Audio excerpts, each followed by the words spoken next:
My name is Tebby Otieno. I am a freelance journalist. I've been in media industry for close to 4 years now. Initially, I worked at a radio station as a radio presenter. I used to host a children program and an entertainment program.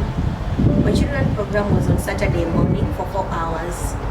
And then I also used to host entertainment program on Sunday evening for 3 hours.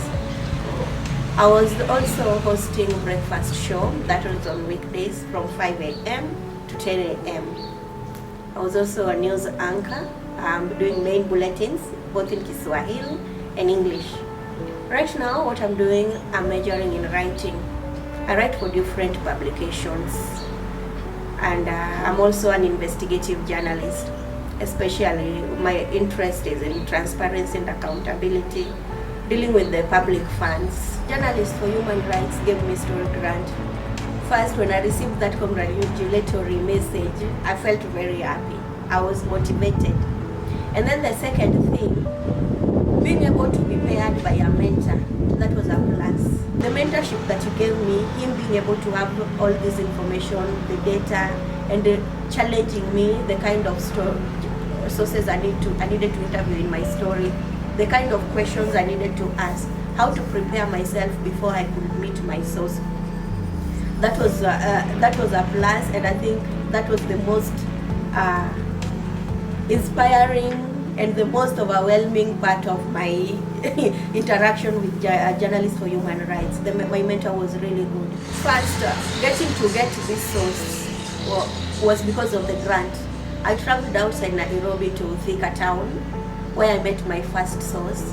I was also able to meet Kewopa. That was a plus. This is a source I doubt if I would have ever gotten also without the mentor telling me I need that kind of person in my interview. And also, once the story was published, so many people were sending me messages about that story, that it was more detailed. I asked the right questions. And then the other thing, I remember organizations dealing with women were interested in that story, and that story was shared.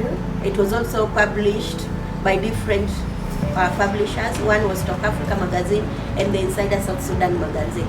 The fact that they were able to publish that particular story without making any edits shows that that story was well told, and it was well told because of the kind of work. You know, sometimes I will send story and I'm asked to go back to the field and get other sources into the story, or rework the story, or sometimes my editors will rewrite the story and it will appear differently.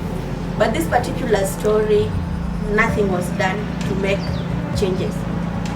And the feedback that I received encouraged me and motivated me. I remember one of the person read that story and told me, "Are you sure this is your work?" And I was like, I felt so happy that someone would ask if that was my work, because it was very professional.